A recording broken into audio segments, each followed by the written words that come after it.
지금부터 제가 여러분들한테 오디션 또는 입시에서 반드시 탈락할 수 있는 비밀을 알려드리겠습니다.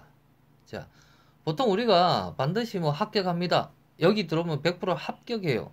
100% 합격의 비밀을 알려주잖아요. 근데 왜 제가 탈락의 비밀을 알려주느냐면은 우리는 지금까지 합격의 비밀을 많이 들어봤잖아요. 근데 우리가 합격이 안 되잖아요. 그래서 반대로 왜 탈락하는지를 보면 반대로 어떻게 하면 합격하는지를 알 수 있기 때문입니다. 주의할 점은 연극과 입시 지망생들은 이 강의를 비유적 표현으로 들어야 되고요.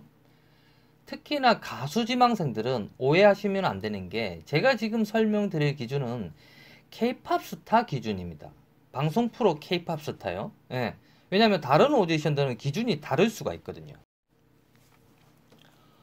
K-팝 스타 시즌 2에서 물론 이 시즌은 2였는지 아닌지 그거는 정확하지 않습니다.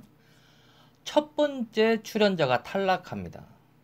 당시 그 탈락한 출연자도 그것을 보는 시청자들도 혹은 K-팝 스타 지원자들도 아마도 모두가 충격에 빠졌을 거라 생각됩니다. 그런 모습이 화면으로도 나왔었고요. 그 충격 다음에 오는 상황은 이해 불가죠. 왜냐면은 그 학생은 노래를 잘했기 때문입니다. 심지어 외모도 좀 괜찮았던 것 같아요. 모두들 이렇게 생각하는 거죠. 저렇게 노래를 잘하는데 도대체 왜 떨어지는 거지? 심사 기준이 뭐야? 어찌 보면 이 강의에서 가장 중요한 핵심입니다. 기준입니다. 기준. 테스트의 주체나 주제에 따라서 기준은 다를 수가 있습니다. 쉽게 말해서 가수 오디션이라고 해서 어떤 뭐 엔터테인먼트든 케이팝 스타였든 뭐 나가수든 그런 기준이 같지 않다는 것을 우리가 알아야 된다는 겁니다. 뭐 여타의 예술 쪽 파트의 입시도 마찬가지죠. 다시 케이팝 스타로 돌아가면 우리들은 케이팝 스타를 보면서 그 케이팝 스타의 심사 기준을 단순히 실력으로 생각했던 겁니다. 왜? 가수는 실력 좋으면 되는 거 아니야? 라는 생각을 했다는 거죠. 자, 한 번만 더 다시 한번 생각해 볼게요.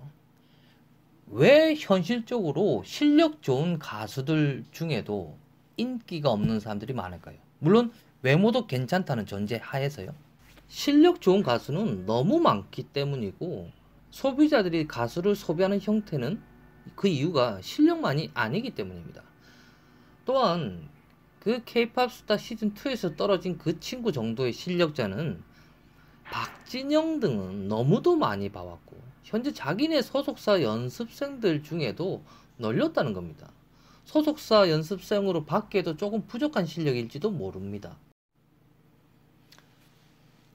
이 지점이 바로 탈락의 원인이자 반대로 합격을 할 수 있는 원인인 겁니다. 바로 희소성이죠. 저는 다른 말로 매력이라고 할게요. 박진영이 늘 말하죠. 기존 가수처럼 하지 마라.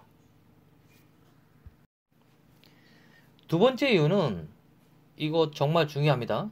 도자기가 아닌 흙을 바랬을 것이라는 거죠. 무슨 말이냐? 흙은 유연합니다. 내가 만들고자 하는 방향대로 움직일 수가 있어요. 모양을 만들 수가 있는 거죠. 그런데 이미 이렇게 한번 만들고 나서 불이 가해지고 나면 형태가 굳어진 도자기는요, 그 결과물은 둘 중에 하나입니다. 정말로 내 의도대로 잘 돼서 상품이 되거나 아니면은 깨부셔야 됩니다. 이미 굳어진 도자기는 다시는 만들 수가 없는 거죠.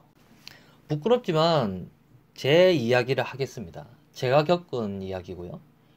서울예대 연극과 입시를 준비할 때 혹은 꿈꿀 때 제가 많이 들었던 말입니다.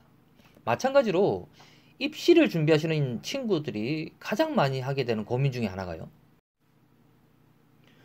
어떤 학원을 가야 될까요? 어디가 좋을까요? 이런 질문을 막 하다 보면 어느 순간 이런 말이 들립니다. 학원 출신들은 안 좋아한다던데. 학원 등에서 이미 배웠던 친구들의 최대 단점입니다. 자, 첫 번째가 결과가 좋다는 가정하에도 발생합니다. 물론 그 결과가 좋기도 힘듭니다. 이미 굳어진 상태이기 때문에 귀가 닫혀 있기 때문에 변화를 줄 수가 없습니다. K-팝에서 혹은 연극과 교수들이 본인들이 추구하고자 하는 방향대로 끌고 가기가 힘들다는 거죠. 왜냐하면 이미 배웠던 친구들은 지금껏 잘한다라는 소리를 들어왔고 내가 배웠던 우리 선생님이 최고인 줄 알기 때문입니다. 다시 말씀드리자면 도자기가 되었기 때문에 형태를 바꾸기가 힘들다는 거죠. K-팝에서는 마찬가지입니다. 연극과에서는요. 자, 연극과에서 바라는 것은 훌륭한 배우가 아니죠. 훌륭한 배우가 될 수 있는 제목을 바라는 겁니다. 이들은 조금 부족하더라도 변하는 과정, 완성되어 가는 과정을 보여주고 싶은 겁니다. 뭐 결과가 안 좋다는 가정 하에서는 사실상 뭐 두말할 필요도 없겠죠. 이제 마무리하겠습니다. 타이틀이 바뀌었죠. 오디션 또는 입시에서 합격하고 싶다면, 자, 첫 번째, 내가 볼 테스트의 성격을 파악해라. 내가 보는 오디션, 내가 들어가려는 학교 혹은 전공에 따라서 똑같은 음악이어도 똑같은 연극이어도 그 테스트에 따라서 그 대상에 따라서 성격이 다르더라. 두 번째, 친구나 지인에게 칭찬 듣고서 내 실력을 판단하지 마라. 제발 좀. 세 번째, 학원을 다니려면 오래 다녀라. 보통 우리 유튜브에서도 학원 다니지 마세요 이런 사람들 많아요. 일단 뭐 그분들은 그렇게 생각하고 저는 이렇게 생각합니다. 학원을 다니려면, 왜냐면 우리가 현실적으로 방법이 없잖아요. 오래 다녀야 선생도 급하지 않고요. 나도 급하지 않습니다. 학원 들어가서 선생님한테 그렇게 얘기하세요. 선생님, 저는 제대로 배우고 싶으니까요. 좀 천천히 하더라도 기초부터 탄탄히 가르쳐 주십시오. 라고요. 네 번째, 특히 연기는 독학이란 존재하지 않습니다. 자, 세 번째와 네 번째는 나중에 다시 한번 다뤄볼게요. 다섯 번째, 가장 중요합니다. 이게 어쩌면 첫 번째예요. 시작이자 끝인데요.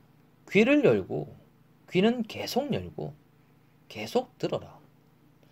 그러고 나서 말을 하든 노래를 하든 해라. 예를 들어서 영어 교육, 우리 초등학교 6년, 중등 3년, 고등 3년 플러스 대학까지 말 한마디 못합니다. 반대로요, 외국 나가서 살면 몇 년 안에 말이 트입니다. 우리 사람은요, 태어났을 때 말을 못하죠. 엄마가 하는 얘기를 계속 듣다 보면 비로소 말이 트입니다. 연극도 똑같고요. 뭐 아마도 음악도 똑같을 거라고 생각합니다. 혹여나 제 강의를 듣고 뭐 공감이 가는 부분, 반대로 궁금한 부분이 있다면 저한테 질문을 주시면 제가 또 한번 시간 나는 대로 답변을 할 수 있도록 하겠습니다. 고맙습니다.